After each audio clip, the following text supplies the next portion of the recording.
It's happening again at Lucasfilm. Another major announcement seemingly at the precipice of disaster. It's Patty Jenkins 2.0. The Rey movie now looking like it could be delayed for many, many years, if it gets made at all. Today we'll tell you the soonest this thing might make it to box offices all around the world. You won't believe it. Here we go.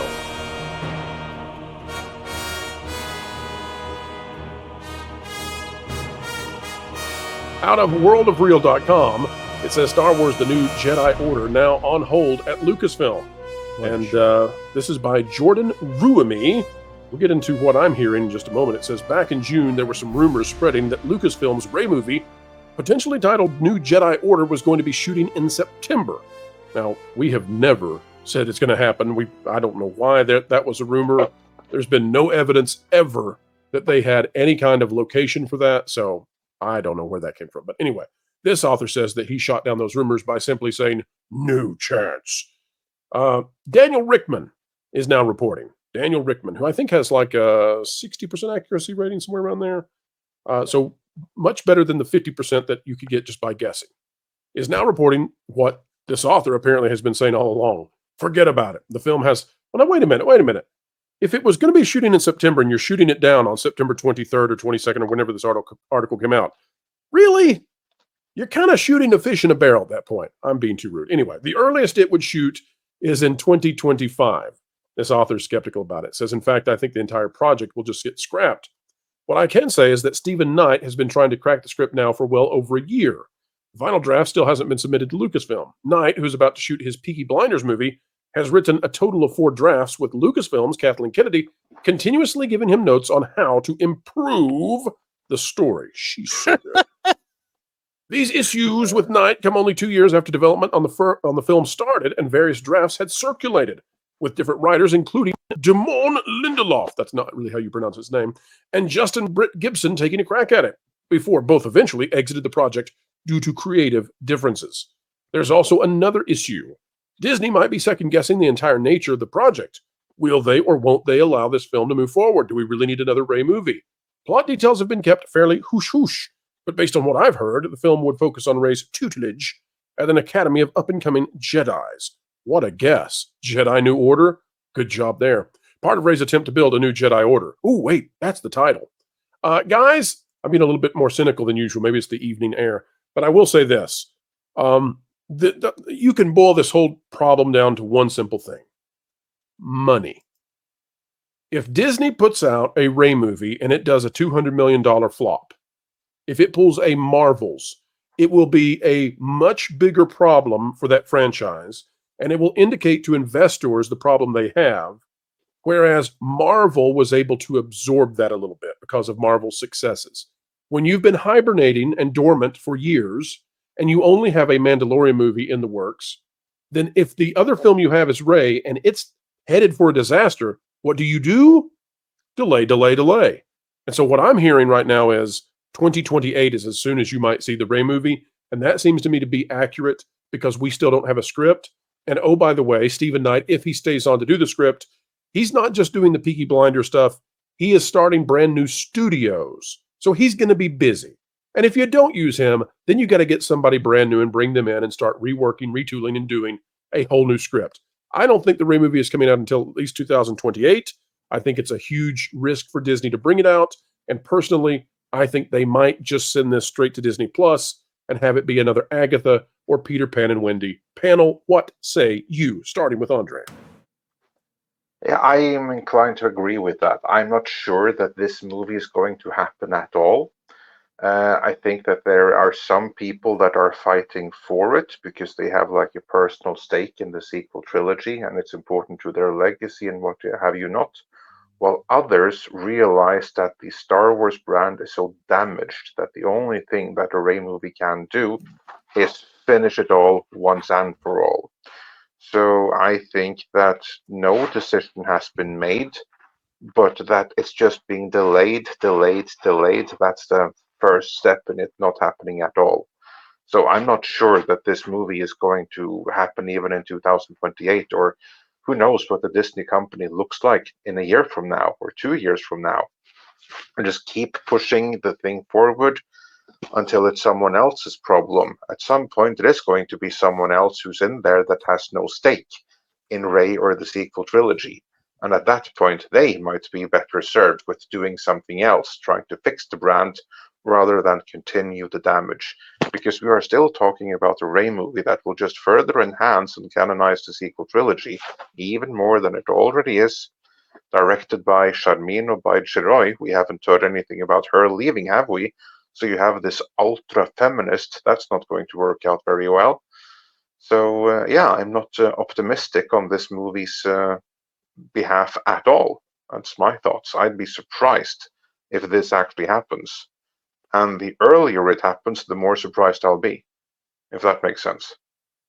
Paul, how humiliating would it be for Lucasfilm to have this be another Patty Jenkins moment? Do you think this is is this a real mark against them, or can they recover fairly easily in the minds and the view of Hollywood elites?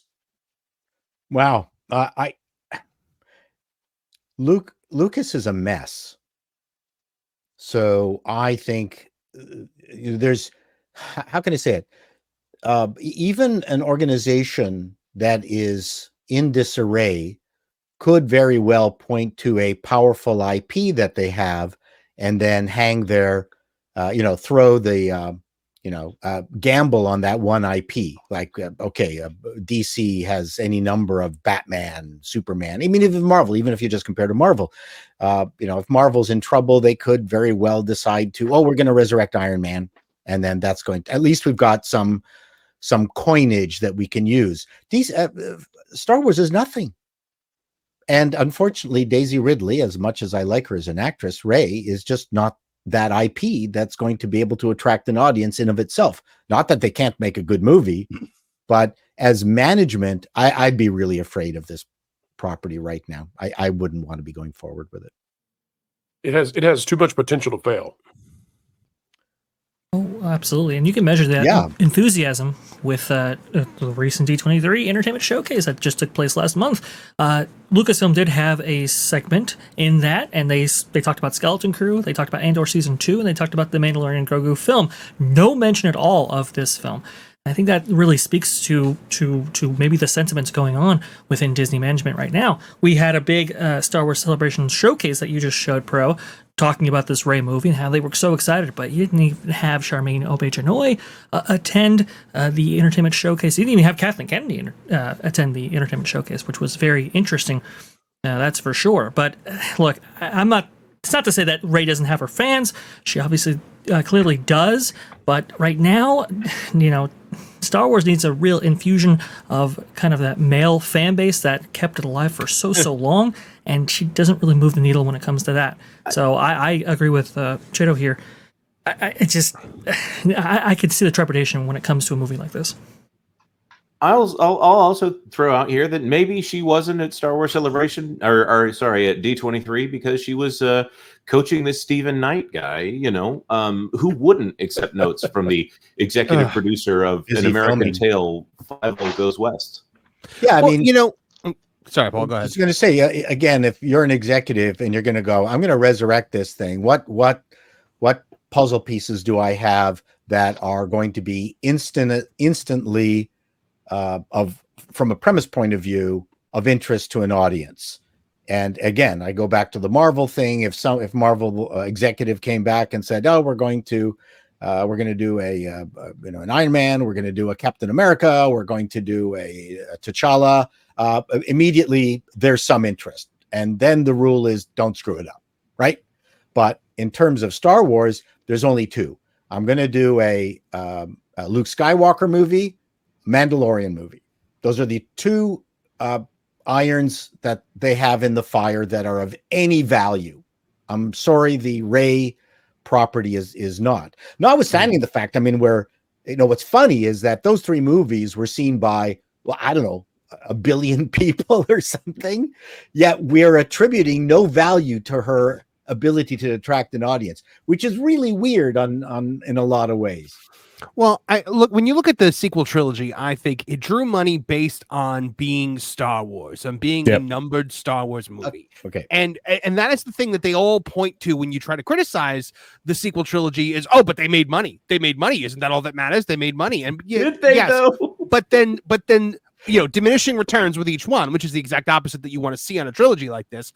And then Solo bombed. And since then, they have been so hesitant. The Lucasfilm does not exist anymore. I now call them the Galactic Fempire. And they are absolutely terrified of putting anything out in theaters. To put something out in theaters, it has to be a surefire hit for them. And if they put out this Rey movie and it does what it would inevitably do, being a movie about a deeply unpopular character created by an inexperienced director who does nothing but make documentaries that make men uncomfortable, it would bomb, and that would be the end of any conversation about the sequel trilogy. I think they'd be better off to opening up a Sith yoga store and selling Sith yoga outfits. Well, they've got the fan base for that. Yeah. Actually, that's minimal fabric, according to the Acolytes. Jonas, we have someone waiting in the wings, and I would love to hear his take on a potential Rey movie delay. Could you go ahead and welcome in our next guest, please? Absolutely. This panel has been a little bit disorderly. So it is time that we bring in that Law and Order. School is in session. Please, everyone, we're about to hold court with the DA, Derek Anderson. Yo, what's going on, fellas? Hey, good work, Pro, on the 100K, man. Congratulations, much deserved, and I am happy to celebrate this with you, brother. Well, thank you so much, Derek. And I have to say that you are also one of those comets taking off. And there's probably going to be one day when you will surpass us in terms of growth. We know you have that kind of talent, and we're looking forward to seeing you reach milestone after milestone. Derek, what do you think about this Rey movie delay? The pupil will never surpass the master. The pupil will never surpass the master, sir. Oh, good grief. Oh, good grief. I can't take that title. But Derek, you are the DA. Yes. What would you say in this court of public opinion when it comes to the Rey movie? Do you think after watching Daisy Ridley take the stage, will anybody believe any announcement that Star Wars makes anymore? Can we just forego the celebrations from here on out? Listen, I was in this audience. I was at Celebration when this was announced, and the audience cheering that you hear is overblown because it was not that impactful. There was some cheering, don't get it twisted, there was, but it died quickly, and then it was just kind of mute from there. And then as you walked the floor and started talking to more people, there just wasn't that much energy behind a Rey movie. Nobody really wants this character to get her own movie. So I don't think that this is a good idea to keep pushing forward with this. Everything we're hearing at this point is that the scripts aren't ready. The activist director, I don't see any purpose of bringing her in. I mean, there's just nothing but badness surrounding this entire project. So I think they need to pull the plug. I think all of the rumors are true. I think the rumors were probably true well before Charmaine Obaid-Chinoy even made her commentary about it, because folks have been discussing, like, well, why did she come out on New Year's Eve and kind of hijack a CNN, a story just to talk about her movie? I think that there were probably some warning signs at that point that, yeah, there was nothing going on with the Rey movie. So, yeah, I don't think this is going to work. I think that Star Wars has to move in a completely different direction. I think the Acolyte has also shown a light on how bad this franchise is and where we are. Fans are not going to show up for this character. This is a character that doesn't work in the theme parks. She doesn't work in the toy sales. She just doesn't work anywhere. So what's the point? At this point, just pull the plug and let's move forward with something that's absolutely going to work. That's how I feel about it. I think you speak on behalf of a lot of people who feel that frustration. And Derek, it's so important that you were there at Star Wars Celebration so that you can relay exactly what the response was. Yeah. So I'm offended by your comment about Agatha. And boy. Paul, can you sing us the song? Can you sing us the song? I've already forgotten the song. Oh man, no, that song is hard to listen to, but yes, here we are, folks. Yeah, I mean, like I said, I walked around Celebration after that, talking to various people, and everybody. Hey, are you excited about the Ray movie? They're like, and that's people that were in the room and people that weren't in the room when they started to hear, oh, they're going to do a Ray movie. Said, yeah, what do you think about that? And they're kind of like, no excitement. Yeah, just kind of. You know what? I feel not that. Anyone has to sell lottery tickets for her, but Daisy Ridley, I thought was well cast for that character. Sure. I just feel badly for her as an actress. I think she was charming, radiant. I really enjoyed her first appearance in that movie. I went, wow, she filled the screen the way a star should. And then Ryan Johnson said, watch what I can do. Yeah, your franchise and your career. Yeah, and I feel really badly for her from that perspective. I think she was the right person. I didn't mind the idea of a female Star Wars protagonist. I don't think anyone did. They just completely screwed up that opportunity. Well, guys, let me pop in real quick just to say we're going to lose Andre due to the fact that he exists on the other side of the planet. Correct. But Andre, thank you for being such a force wherever you are on this blue marble in terms of pushing pop culture to a more honest place. Andre, tell the folks out there what you've been up to lately and what they can expect out of Midnight's Edge. Absolutely. Well, first again, thanks for the kind words. And once more, congratulations on your amazing success. So well earned. So happy to see it. As for me, as you mentioned already, we stream every Monday, every Wednesday, and Friday. There's Toxic Femininity going on, so check out the replay for that when you're done with this stream. It's going to be a real hoot tonight. And then we have regular video drops pretty much all the time. Next video is coming tomorrow, where we're going to go through how Concorde cost $400 million to make, but Sony spent a hell of a lot of more than $400 million on that game in total. Oh yeah. All right. We'll be covering it on that gameplays as well then, based on and pointing towards your reporting. That's awesome. You bet. Absolutely. Thank you, Andre, and thank you for the fantastic job that you do, sir. Thank you. And folks, that's the video for today. We want to thank all of you for joining us, and for those of you who were able to celebrate with us last night for the 100K party. Boy, what a good time that was. We're so glad that so many of you out there continue to support us by clicking on those videos. Could you give us just one more wee bit of support this morning? Consider clicking the like button. Share, subscribe, click it, stick it to the algorithms. It is the notification bell. Drop a comment down below. Let us know your thoughts. Folks, on the way out the door, we implore, keep learning, keep growing, and as always, of course, keep having fun. You'd better hang on to your feathers, little bird. They need to put you in the show. What? Jose, what are you listening to? You don't even have ears. Vacation Radio 24/7. Original music on YouTube. Vacation Radio. WDW Pro Music Channel. I have no idea what you're saying. But if you want to be listening to music, you should head over to Vacation Radio 24/7 on YouTube. One of the 100 other channels WDW Pro's been working on. Oh, and I have a song for you, Jose. Jose Cowabunga. He is Jose Cowabunga. He's Jose. That one seems a little bit foreign to you.